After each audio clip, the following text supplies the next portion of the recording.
Ladies and gentlemen, welcome to Hero Movie Podcast, your greatest source for superhero movie discussion in the multiverse. I am your host, Adam Porters, and I'm joined by sweet Shanza Kovacs from the internet. Holy hell, do I love that intro song, Adam. And, of course, Bruce Leslie. I feel like I'm back in college, and this ain't right. Oh, yeah.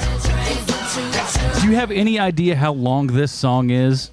Take a guess. Oh, I'm sure it's 15 minutes long. It's right about. I remember being in a dance club called Mythos in Charlotte in 1990, whatever, and that song played forever. It is an ungodlily long song. It's amazing. But we are back on the train yet again, everybody, because we are talking about the first episode of Snowpiercer Season 2, and we've got some splainin to do because there's been a lot of... normally, this, like what I'm about to say, would be somewhat made up to a degree, but today it's actually true. There's been mild online chatter asking us what we were going to be doing for Snowpiercer 30 Questions Season 2, and we're going to be talking about, I swear to God, I didn't make that up. We've gotten chatter from multiple venues, too. It's crazy. It's kind of surprising, but we'll talk all about that in a hot second, though. But I do want to say a big, giant thank you to everyone who supports us over at patreon.com/HMP. It is the first of the month, but we're recording this before the first of the month, so you're going to get your shout-outs next week, so don't worry about that. But so there's plenty of time to catch up. Why don't you head on down, patreon.com/HMP, pre-show, post-show, and, of course, Dinger Zone. And, there's I won't say anything else, but it's a new era for Dinger Zone episodes. Adam was held to task this week. Yes. For lying to you good people about seeing Nightman. I don't know if I go so far as to call them lies per se. You're a fabulist. They were simply untruths. He misrepresented his condition. Well, here's the thing. Now, previously, we never put any kind of regulations on it, and now we have, and that's a good thing. If you want to know what we're talking about, patreon.com/HMP. Oh, and I do want to say a big thank you to everyone who came to our Patreon Zoom hangout a couple nights ago. It was super fun. Hey, it was a lot of fun, man. I got some advice I needed out of it, too. Yeah, we had. Well, that's great. We had like 7-8 people show up. We're going to, the next one that we're going to do. Stop because saying numbers. The next what did I say? What numbers? What did I? You just gave out numbers of people who were on the Zoom meeting. Stop giving out numbers. Fair Nobody enough. Cares about 180 billion. But so what we're going to do Wow. next, and it's weird. Not that many people are subscribed. But next time, what we're going to do is do it on like a Saturday, probably afternoon. So we're going to try to time it as best we can. So people around the world, because we have supporters from around the world. Thank you very much. And we want everybody to get in on that sweet, sweet Dinger Zone hangout action. So patreon.com/HMP for all of that fine stuff. Well, we haven't done it in a bit, boys, but we got a little bit of mail. And actually, we're going to hit the mail twice this episode, but let's go ahead and open it up for the first time. Mail's here. This one comes to us from Jim. It is entitled, I Hate You Guys. Uh-oh. Adam, Sean, and Bruce, I listened to your review of Puma Man. Still listening to it as I type this email at the gym. Almost got myself crushed to death by the weights I'm trying to lift. Can't stop laughing at your comments about Dr. Farms from Juilliard. Comparisons with Japanese Godzilla special effects, Italian knockoffs. Oh my, can't stop laughing. Just kidding about the subject of the email. Asians, especially Filipinos, love you guys. Oh! Thanks for the entertainment, and I'll be an executive producer soon. I want to give back, quote unquote, value for value. Jim knows what's up. Oh my goodness. Hey, Jim, I'll let you in on a secret. I love at least one Filipino, my wife. Yeah. So value for value for what I just had a really nice tan. Yeah, she does.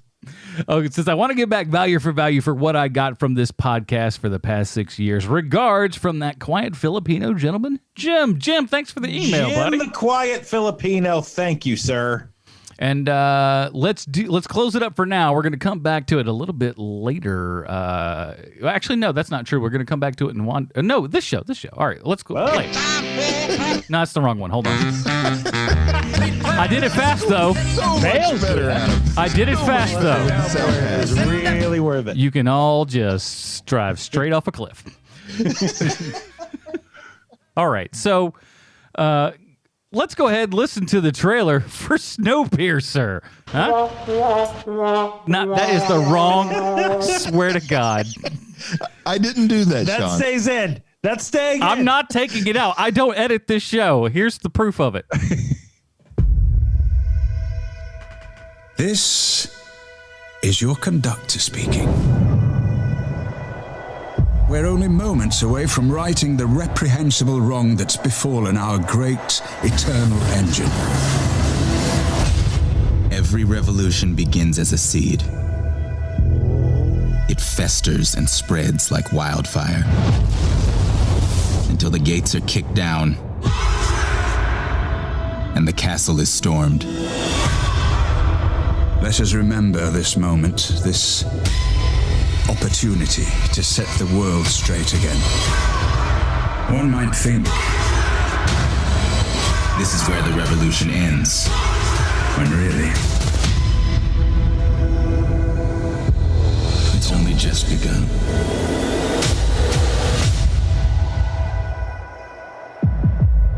Alrighty, that was the trailer for Snowpiercer. Season 2 just came out this last week on TNT. Do want to let you know ahead of time here that we're going to be spoiling the crap out of all of this stuff. So even before we get into the comic book connection, just know spoilers, all this kind of good stuff. But we'll talk about some more Snowpiercer. But let's do this. It's time for Bruce's comic book connection. Bruce, what do we got this week? I'm so sorry. Sutton, you need to go out and close the door. Tell Mom. I just had a little incident there. Well, Snowpiercer is based on a French comic called Le Transpersonnage, written by Jacques Laube with art by Jean-Marc Rochette. In the comics, there's also the reveal that a second train called the Icebreaker rather than the Alice is out there on the same track. The comics also introduce the concept that there actually is a way to live in the world outside the train, proven by a surviving non-train colony living in an old train station. The folks in this colony are called the Switchmen, and they survived by infusing themselves with the stem cells of babies. I wonder if this is where that alleged QAnon theory came from. Who knows? How did they get their babies if Wayfair isn't delivering in the frozen apocalyptic future? So many questions here. Now, the members of this baby draining colony all wear mouse masks because I guess they aspire to be club DJs or something. Maybe it's a Disney reference because within their horrific Frankenstein-style research facility, they do build an amusement park, a place they affectionately call Futureland. Considering the show took the second train idea and ran with it, plus giving us a clue that maybe not all of the outside environment is as hostile as they once believed, I think there is a fair to middling chance maybe they will find some colony of freaks living out there. Maybe like one of those sadistic groups they keep running into on The Walking Dead. I don't know. I'm just throwing it out there. I don't think they'll stick with the mouse mask gimmick, though. I think they'll try to do something that they think is really clever. I'm just not sure what. Maybe everyone will have some Minecraft masks made out of cardboard boxes or something. You know, there's a reason they don't call me for ideas. I'm slowly starting to realize that. Anyway, there's really only so much comic book connection one can plumb from this concept, so I hope this sates the appetite of the audience. I'd hate to let them down, but on the other hand, I'll have a great one in the chamber for whenever that Usagi Yojimbo show on Netflix is released. Let's jump on the train and ride. Well, it is true. We've covered Snowpiercer, the original Bong Joon-ho movie. We covered all of the first season on Snowpiercer 30 Questions, wherever you find our podcast. But the question came about, hey, man, what are you guys doing for Snowpiercer Season 2? So let's talk about the fork in the road that we had to come to. Sure. Who wants it? I can take it if we need. It felt like I pushed more for WandaVision than anyone else. I had my mind made up from whenever we did our first 30 questions. I guess our first 30 questions was technically the Redford administration, right? Technically, yeah. So I pretty much had my sights set on every Disney Plus Marvel show that came out that we'd be covering that. So, it was already a foregone conclusion in my mind that we'd do WandaVision. What caught us by the seat of the pants was Snowpiercer Season 1, Episode 1, because we didn't even talk about covering that until after it was out. Well, right, because it was slow or something, and I watched it, and I was like, guys, this show's pretty great. Yeah, I had no interest in actually watching the show. I felt like the movie was all I needed. And then your feedback, we watched it. It was an excellent first season. But, the audience was not maybe as big as it is for some of the other shows we've covered and some of the other stuff we've done. Mm-hmm. So when WandaVision came around, rolling off of The Mandalorian Season 2, I knew we were going to do WandaVision. What I didn't know was that Snowpiercer's release date was like after the third episode of WandaVision or something like that. So when we were looking at the overlap on the schedule, and the fact is there's really, there's only so much we can do, just time on hand and other responsibilities and such, that it just didn't look like we were probably going to be able to cover both. And we made the decision for what I thought would maybe have the bigger audience, and that was WandaVision. But a lot of people have noticed that we weren't there for Season 2 of Snowpiercer. I don't even have time to do the Patreon hangouts. I really don't. So we had to cut it somewhere. Yeah, eventually you're going to get to a point where you've got to start making decisions, and it's one of the good things and bad things about the environment that we're living in right now. When we started this show, we didn't think that we would have enough material to do a weekly show, and then quickly we realized, things are scaling up, and that was 6 years ago. Recently, we realized, it's scaling back down.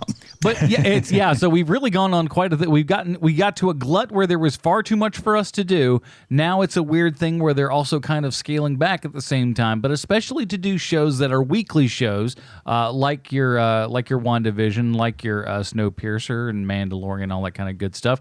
There's only so much we can do in the amount of time that we do them, and eventually you kind of have to weigh one or the other out and see which one you want to keep. And right now, it just seemed like WandaVision may be that best for us, but at the same time, too, it's not going to preclude us from watching this all together, because obviously we're watching the first episode of Season 2 right here. And, while we may not do every episode of Snowpiercer 30 Questions, perhaps we'll come by at the end of the season when, you can kind of pick and choose when you watch those things, so we don't all have to be synced up at the exact same time for, 2 shows a week plus the regular HMP. It tends to be a lot. So we thank you for being, patient with us and sticking with us through all this kind of stuff.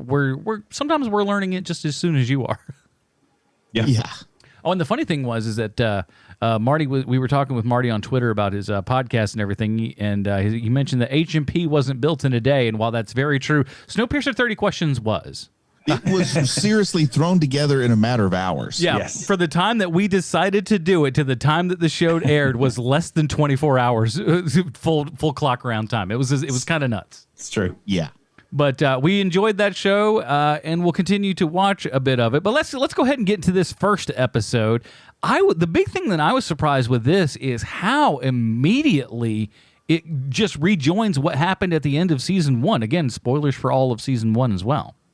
Yeah, well, and particularly for something that's still, most people are probably streaming this and not watching it live, but it's still, its primary form of release is a weekly cable show that hasn't been on cable for about a year now. Mm-hmm. So to expect folks to remember that, it's not like a binging show where if you go straight into Season 2, people are kind of happy about that. But then again, it also credits the audience that's there to actually want to be there. They're not trying to catch the guy flipping through the channels.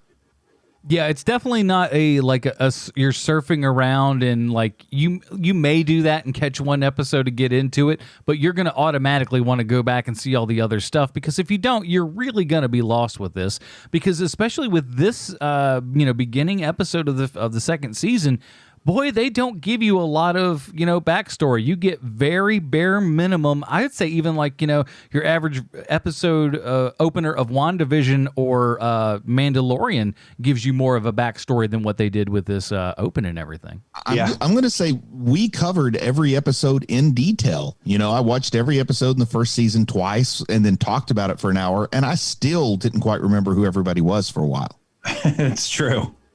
Now, was I insane? Is James Remar on this show now, or is that just a guy that looked like him? He just looks like him. Okay, because I was just like, did they just, because we've got the two trains kind of connected here. That's where we ended at season 1, and this young girl comes out. She's got a, list of demands and stuff like that, and there were so many questions up in the air. I don't think we actually knew who she was at the end of season 1. Am I correct in that? I couldn't remember. I didn't think so.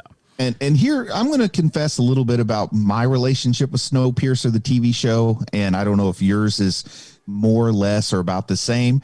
When we were watching it, we were covering it. I was having a good time. I was really enjoying it. But as soon as the last episode aired, like the Snowpiercer occupied zero part of my mind. I was like moving on to the next project, on to the next thing. Unlike something like The Mandalorian, where, man, I can't wait till I get that next season. The other show that's like that for me is The Boys. Like, I really enjoy The Boys, but the second that show was over, I just completely vacated my mind. Yeah.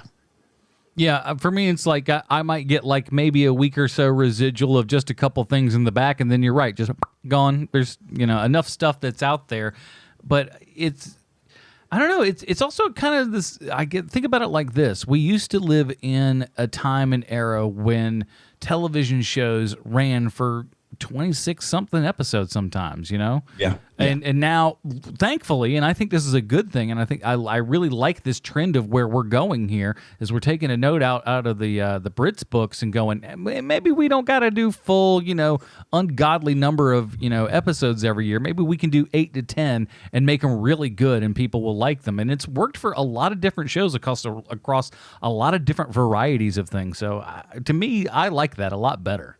I totally agree. And they've already been picked up for a third season for this show, even before this episode aired. So like they're confident in it enough to where they're down with it. And I think for a show like TNT, now we talked about it a lot, but not since Rizzoli and Isles has TNT had a show that people really glommed onto. Well, Rizzoli and Isles is a masterpiece, and we all know it. It's I'm true. more of an Isles. Anyway, what I'm trying to get to here is, because it doesn't seem like this is a massive audience. Like, this show doesn't have a massive audience, which lends me to ask the question, and I know this isn't a 30 questions format, but is this TNT is it just that they like being in the Bong Joon-ho and Graham Manson camp? I think there has to be a prestige component to it, because this looks super expensive to make. I mean, it looks like, it's not Mandalorian expensive, but my word, it looks expensive. Yeah, it doesn't look like something that you can say, well, only 800,000 people are watching, but it only costs us 50 grand an episode. I mean, it's nothing like that. Yeah, No. and this season, you've upped your star quotient. You've raised yourself one Sean Bean. Yeah. And that in and of itself is another paycheck where you're like, oh, okay, all right, well, we're paying that guy a little bit of money, a little bit of scratch. Hey, how about we talk about Sean Bean? Has he?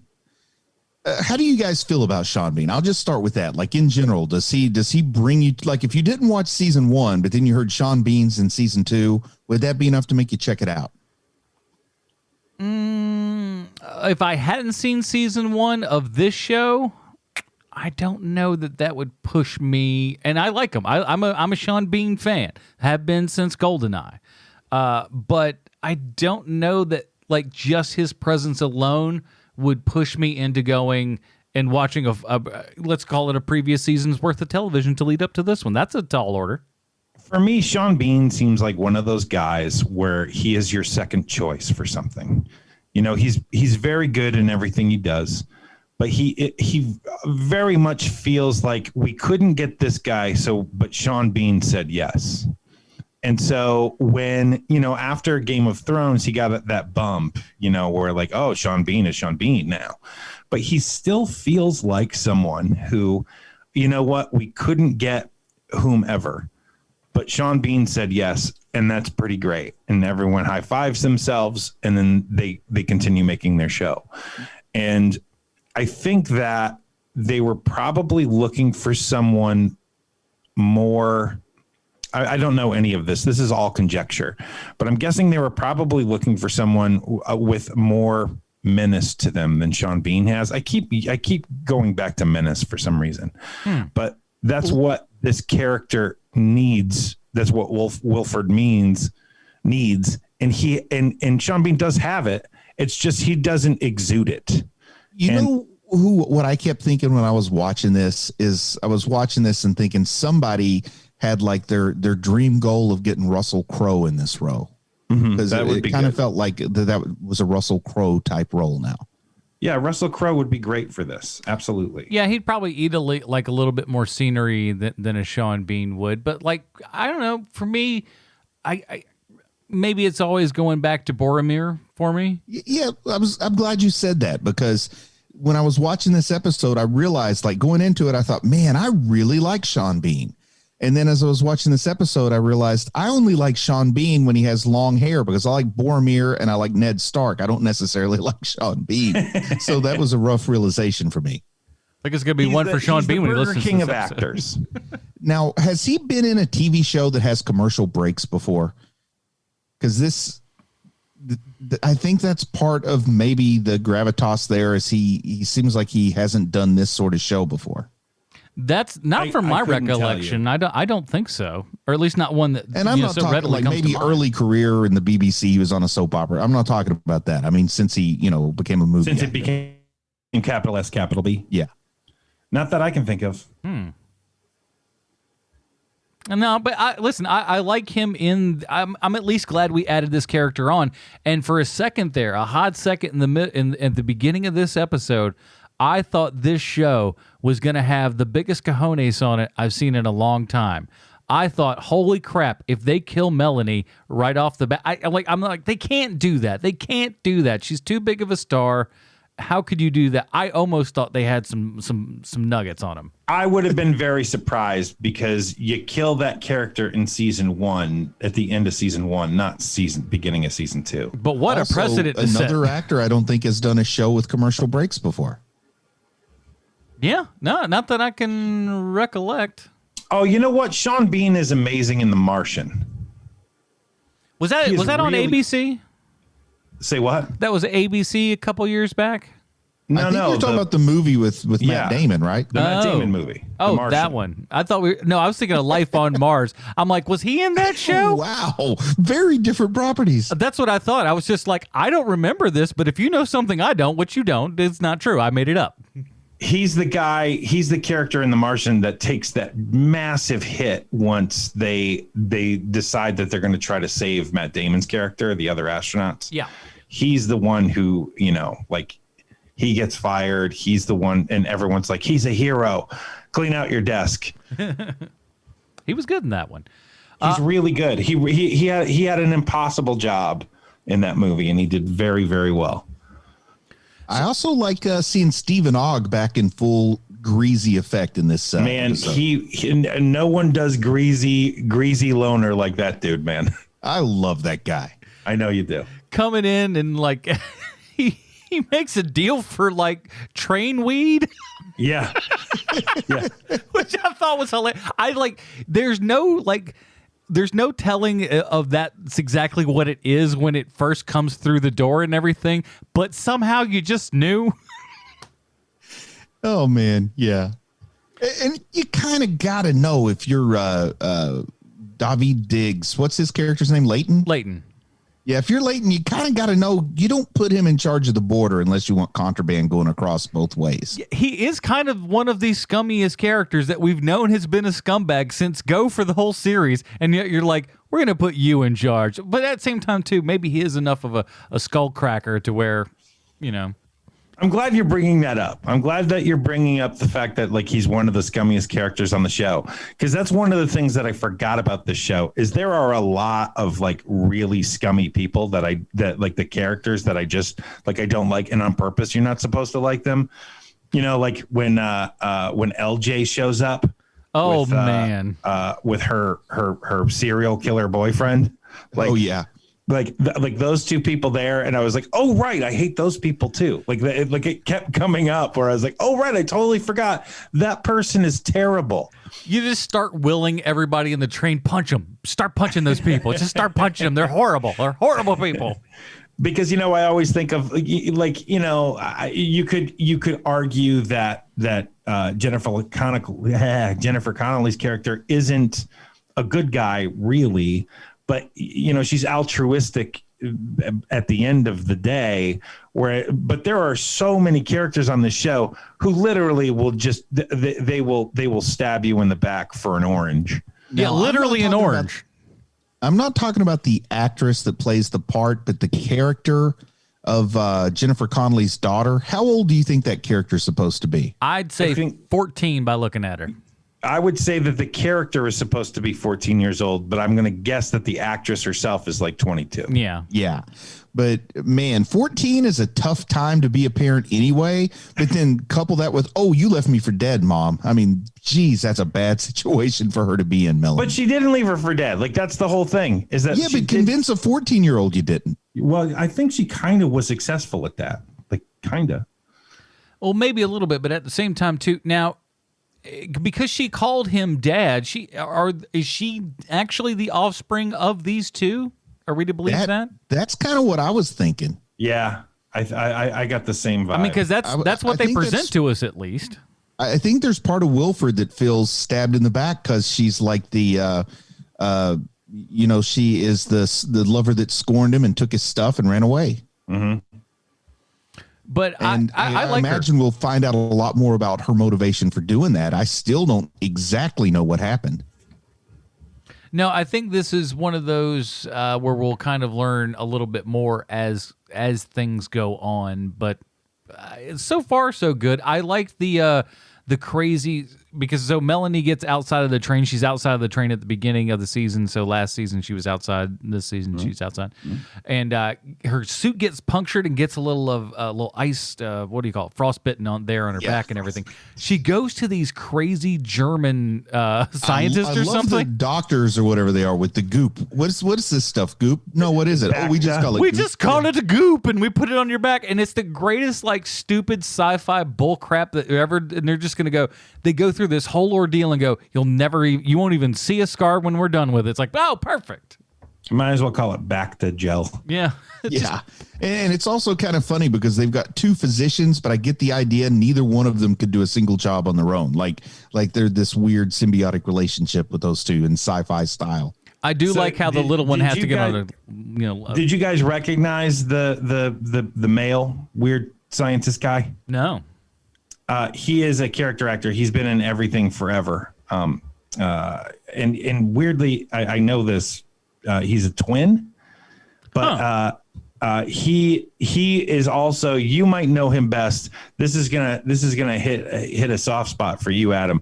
Is that he is one of the characters on the Adventures of Pete and Pete? Oh, I love Pete and Pete back in the day. He looks a lot different now because he's a lot older. But because it's been 25 years since that show was on the air. Yeah, I thought maybe I had seen him in an episode of Law and Order, but I'm not sure. Oh, you totally have. Yes, he is totally. I don't even know that for a fact. He's absolutely been on Law and Order. That's always a safe bet.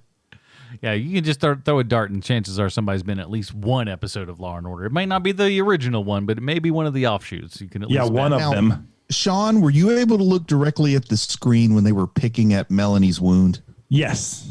Good for you, man. I didn't know. I was seeing that, and I thought that could be a little rough for my colleague. He was on Law and Order: Criminal Intent. 3 episodes. I recognized him. There you go. But yeah, even when they put like the little, the goop and Bactine and all that crap on the back, even I was going a little bit of the little shudder inside. It was good. I liked it. Good gore on, and that's been a great hallmark of this show. Actually, is quite good makeup and gore and stuff. It's been pretty good. And I will say it looked believable. I mean, like not just sci-fi gory or movie gory, but it actually looked like a real kind of wound I've seen and treated before. Yeah, if you I don't know nothing from Frostbite or nothing, but you fooled me well enough, movie. Let's see. So what else because there's not a ton that goes on in this episode. Should we talk about some characters that were absent in this first episode? I wasn't called an issue. Certainly think we should. Yeah. Because unless I missed it, and I'll be up front here, I'll confess I did not watch this twice. But unless I missed it, we didn't see like our favorite character from season 1, the only one we allowed to come on our show and be a guest. There were so many others that asked, and we said, "Listen, we only got eyes for Miles." I'm sorry, Miss Connolly. We Yes. give your spot to David Diggs. We don't have time for you. Thank you, but no. In all fairness, I hadn't seen Hamilton yet at the time. But Jalen Fletcher, Miles was not on the show. And he was a wonderful guy. I mean, he was such a great guest, and it was a lot of fun talking to him. And he was a good character, good actor. And they really seemed like they were building him up to be something. And it was noticeable to me that he wasn't here. Yeah, I agree. It may just be for the episode because I thought I heard that he was. Did he say that he was coming back? Yeah, he definitely is. He definitely is in season 2. He told us as much. Yeah, that's what I was fairly certain about that, and I'm like, maybe I'm just bananas. I was hoping he didn't fall victim to like an unintended growth spurt because he did get a lot taller after they finished filming, he told us. Yes, he did say that too. Going all Hobbit style on him and like, hey, let's just do a little forced perspective on here. Get to the back of that train and you stand over here. Perfect. Miles is the right size now. He's got a mustache.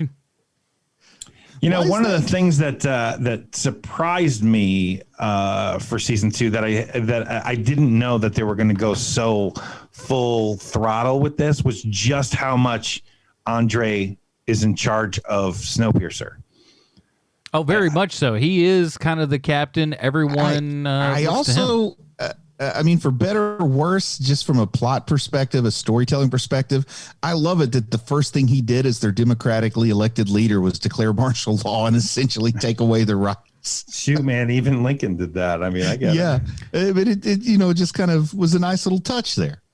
There was a lot of stuff. All of a sudden, it's like, okay, all right, now this is ground zero. We're making this. This is the border. They can't cross this border. Put up all this stuff. So, the tail becomes the like kind of green zone, I guess. Yeah. And who would even challenge Leighton at this point? Because Melanie's off the train, and after the way he had everything wrapped up at the end of season 1, I couldn't see anybody standing up to him. So that makes it kind of interesting. Where's the eventual showdown going to come down? Is it going to be between Sean Bean and David Diggs? Is it going to be between Sean Bean and Melanie? Or how's this going to play out? It's totally going to, I mean, they're setting it up where it's going to be Sean Bean and Melanie. I mean, you got to have that arc because there's whatever is going on there is going on, and that needs to be settled. The relationship between those 3 characters is what I think is going to play out big time here.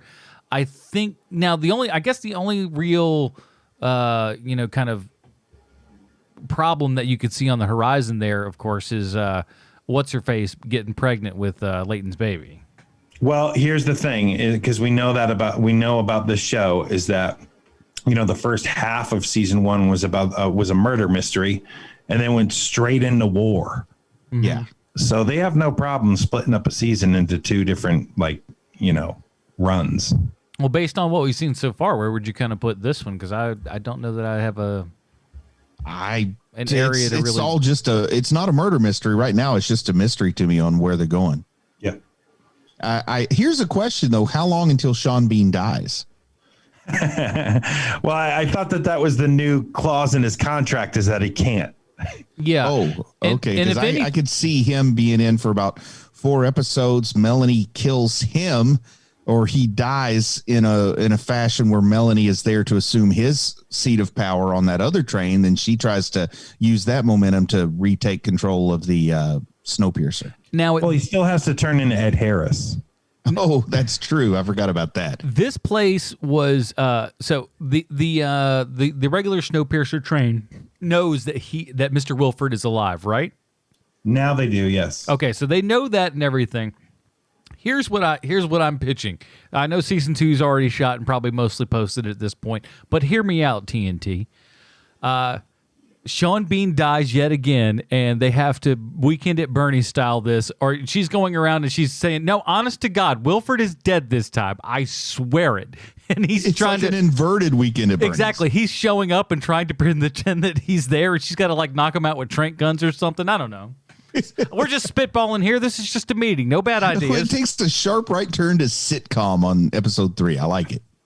Weird laugh tracks and everything going on. I'm not against it. I like to see television experiment with different forms. Suddenly, when Mike O'Malley starts getting 70% of the lines, you know they're going that direction. Yeah.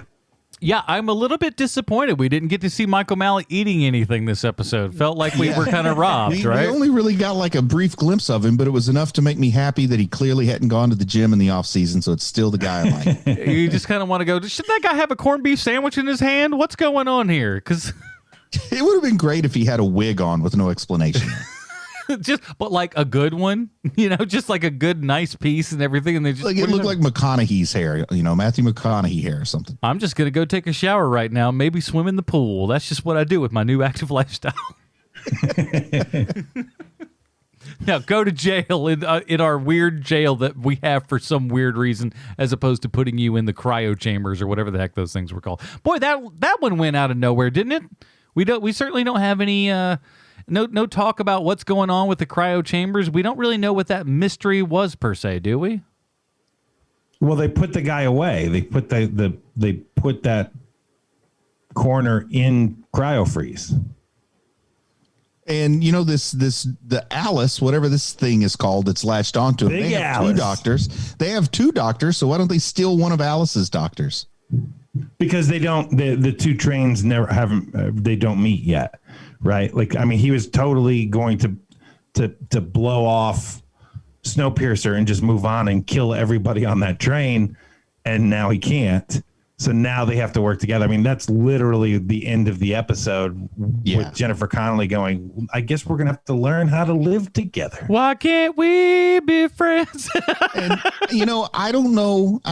Actually, I do know how you guys feel about The Walking Dead. And my relationship with The Walking Dead is kind of complicated and painful because I was really into it for a while until I absolutely was out of it as much as a person can be.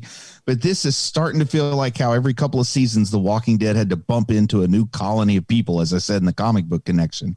And I'm just wondering, is Sean Bean the governor, and as strange as he is, wait till what you get in season 3, Yeah. Yeah, I mean, look, man, you have somebody at the helm of this show who is one of just the smartest, best writers you could possibly afford to have. And so, if anyone is going to be able to pull this off, it's Graham Manson. Like, Okay. Graham Manson is an amazing, amazing writer. Well, that gives me confidence. I'm wondering if he's going to be able to, keep the balls in the air. He did for Orphan Black. Now, I do have something that kind of mentions that, so I'm going to go ahead and open up the mailbag here for half a second. No. Bale's here. Now, this kind of it focuses on two things, but it does talk a little bit about the subject that we are talking about. And this one comes to us from our buddy Nate. It's entitled Team WandaVision. Hey guys, I know there's been some division among HMPers, aka Ding-a-Lingers, about whether you should cover WandaVision or Snowpiercer Season 2, and after watching Episode 4 of WandaVision and Episode 1 of Snowpiercer, I don't think there's a comparison anymore. Snowpiercer looks like it's going to be the The Walking Dead route, where it's basically a soap opera in sci-fi clothes. There's a lot of cringe, including dialogue, "She's got you there, Dubs." And my crackpot theory is that they don't have a full story arc realized for the series, and they'll just keep going on with character conflict and drama until it dies of bad ratings. Disney/Marvel/Kevin Feige know what they're doing with world building, and TNT is just trying to sell ads with an established property. That's from Nate. Nate, you make very good points. This if of the two shows, I would say that Snowpiercer has a much tougher path ahead of it because you're on TNT. You don't have a finite number of episodes. It could go on forever and just be awful at some point. It just isn't. It isn't yet. And, you know, Nate says kind of what I was feeling, but Sean, you bring up the point about the guy, the head writer for the show, and that gives me a little bit of, makes me pump the brakes on my choo-choo train of negativity. Yeah, but I was... Graham Manson is his name. And he, well, weirdly enough, he started his career as a set dresser, and he wrote a script called Cube when he was a set dresser. Oh, and that little old good Jim. I love that movie. Yep. That first Cube is a really terrific crackerjack little movie. I have to confess. So that's where he earned his bones. And from there, he just kept going. Oh, Bruce, your family would love Cube. Now, I don't say that for most people's families, but Bruce has a strange family, and that's why I love him. I can recommend things like Cube and just go like, your kids will love Cube, because most people that have seen Cube would be like, are you insane showing that to children? Not these kids. And let me tell you this, Bruce, because I know you enough to know this. You're going to watch the first Cube. You're going to like it. There is also a Cube 2. Do not watch it. There's a couple more after that. Difficult for you. Do not watch the second one. You got it. So there's a lot of those kind of out there, but I'm interested to see where things will go with this season. Oh, for sure. And you know, the other part to this show that I really like is that, you know, like I have no expectations for this show. Yeah. You know, like I really enjoy the performances of Daveed Diggs and Jennifer Connelly, and now Sean Bean and Jalen Fletcher. And like, these are like very good actors just enjoying their time. It doesn't look like they're being held hostage on the show. Like they chose to be there, and it's just nice. And you know, like, oh, that was a nice hour. Yeah, it's not too much thinking, and if you're like me and you're on the TNT app, you know, the long commercial breaks give you time to check your phone. So the nice part is you're not watching it during the rest of the show. You can check it during the commercials. So it's a weird thing that's like commercials are kind of good to just go, I'll take a break for like, 140 seconds or whatever it is. It's kind of nice. Well, let's get down to it. We've got one episode here, so not a whole lot to go on. But man, oh man, I don't envy this a whole bunch. We have to find out how this program relates back 1-to-1 with Mr. Sylvester Stallone. Thank you, Adam. I have a prepared statement. Oh. Thomas P. Watkins is one of 4 art directors on Snowpiercer. He started as a scenic designer way back in 1987 on a movie called Near Dark. What's Near Dark, you ask? And you want to know more about it, you say? I sure do. Well, I'm glad to. A small town farmer's son reluctantly joins a group of traveling vampires after he's bitten by a beautiful drifter. That sounds like an amazing movie. Sign me Thomas up. P. Watkins would move on to work as a set designer on some incredibly important projects. Movies like Prancer and the 1990 Captain America and Harley Davidson and the Marlboro Man. Movies that make you ask the question, when can we safely go back to the theaters to properly enjoy movies again? Movies like Beverly Hills Cop 3, Stuart Saves His Family, and Magic Camp, which are also movies that Thomas P. Watkins has worked on. But the truth of the matter is the guy's been working on movies for 35 years, and if you got that kind of longevity, you're doing something right. And while, yes, he's worked on some terrible projects, he's worked on some really good ones, too. Movies like The Abyss and Fargo and Raimi's Spider-Man 2. But as you well know, we're here to make a Stallone connection. And in 1993, Thomas P. Watkins worked with Sylvester Stallone in a movie called Cliffhanger, which was during a time when Stallone wanted everyone to know 2 things. 1, Sylvester Stallone loves rock climbing. And 2, Sylvester Stallone loves painting. And if anyone can find a Stallone painting of rock climbing, I will be your butler for a week because I found nothing. We've spoken about Cliffhanger before on this show because at this point, we've talked about every movie the man's ever been in, except that porno movie he made because I don't want to talk about that. Not for movie. nothing, but you did say, you mentioned, it's been mentioned in Stallone Connections previously to some degree or another. So it's at least been mentioned. That was one time I did the Stallone Connection when Sean was out. That may also be adding to the equation. Well, Cliffhanger was directed by Rennie Harlan, who is a director that is incredibly famous for a guy who's made 3 good movies in his entire career. I'm sure people have something to say about my last statement, but look at his filmography. You tell me he has more than 3. I dare you. Stallone liked working with Rennie Harlan enough on Cliffhanger that he directed the 2001 movie Driven, which starred and was written by Stallone. And it's awful. And you know who didn't work on that movie? This week's Stallone connection, Thomas P. Watkins. And there you have it, HMPers and Dinglingers. This week's Stallone connection is art director and set designer Thomas P. Wilkins. Adam and Bruce, this is the 340th episode of this bit, and still no word from Sylvester Stallone. Maybe one day. So because this isn't the end of the season, we're not going to give an actual Robin rating or anything. I think, do we want to, because this episode that people are listening to right now is also going to go up on our Snowpiercer 30 questions feed as well. There's other stuff out there for you guys. We got other shows, so if you're missing this one, don't worry.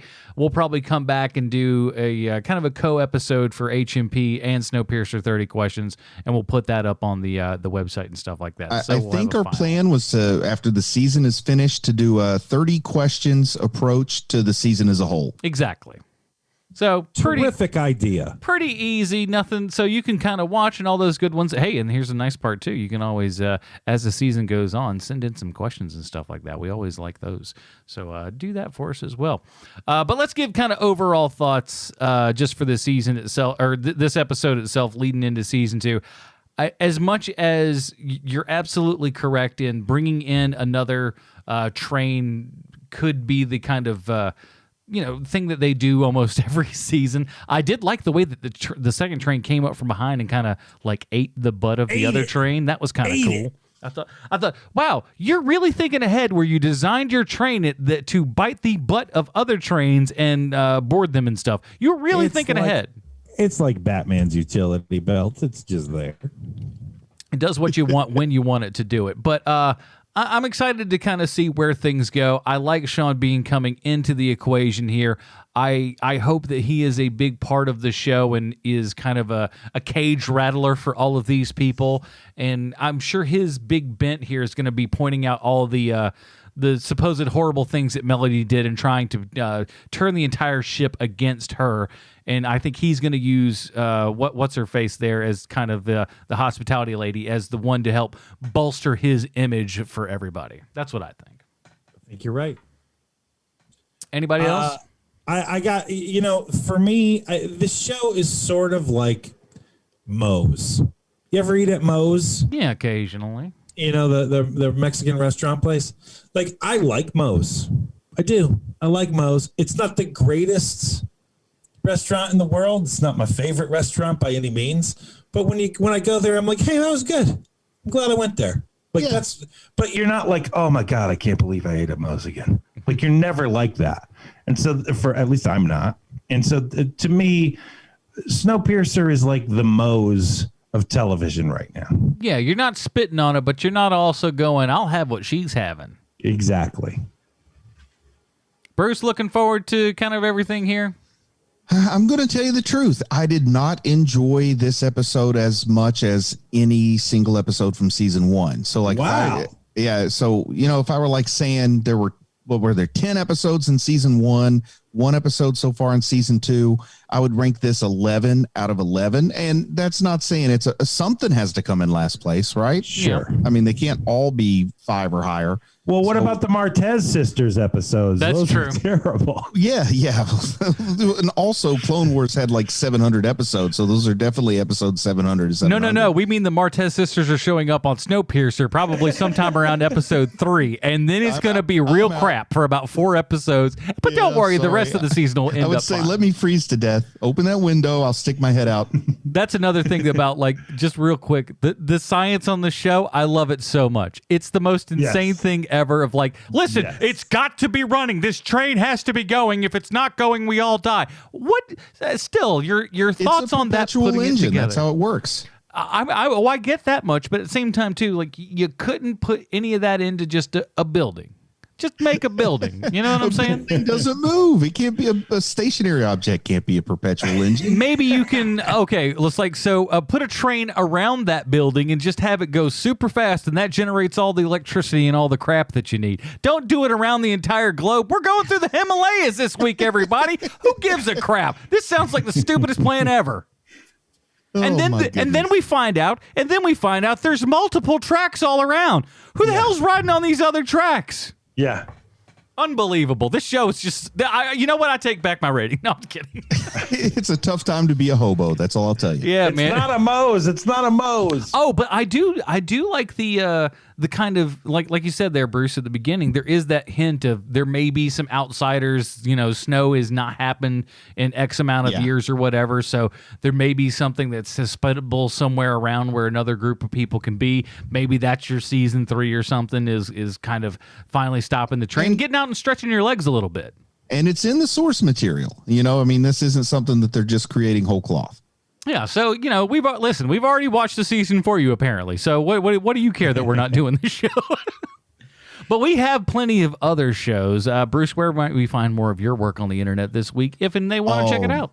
Man, I love it when Mondays roll around and people hear me beg for folks to go check out my YouTube channel, because I always get, 10, 11 new subscribers every Monday so far, which with a small channel like mine, that catches my attention. So please go to YouTube, to my Bruce Leslie channel, youtube.com/C/Bruce Leslie. Simply search for Bruce Leslie. Basically all the good kind of comic book stuff I used to talk about on the Heroes and Villains podcast. Now I'm making one video a week, putting them out there, having a lot of fun, learning a little bit each week, and be an early adopter, guys. Jump on over there, subscribe, help me out. I very much appreciate it. He's progressing so fast. I think in 6 months' time, he's going to be blowing up a Death Star or something. I don't know what he's doing over there, but every like month, every like a week and a half, all of a sudden it's like, oh, look, he can do even more stuff now. So I think he's going to be giving us quite some sci-fi programs very soon, I'm guessing.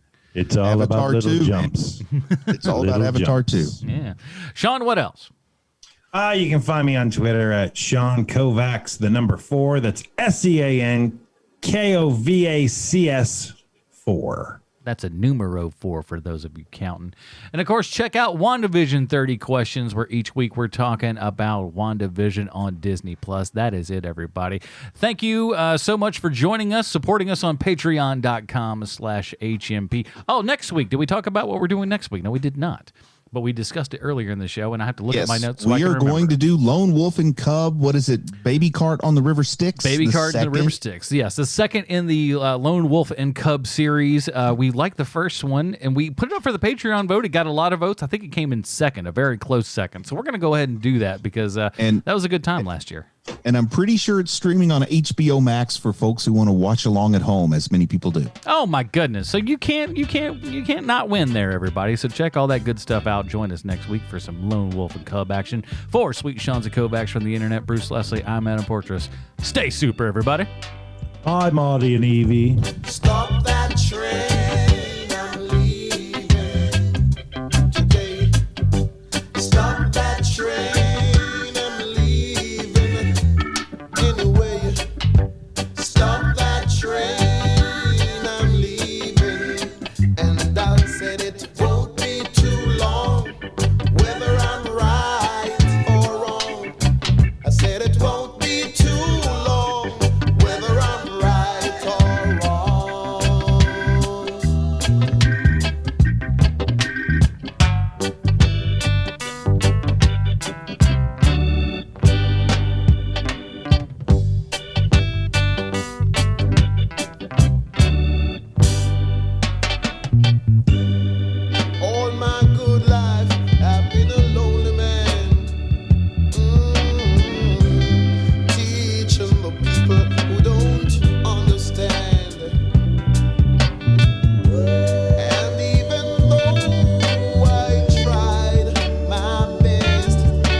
and it won't be too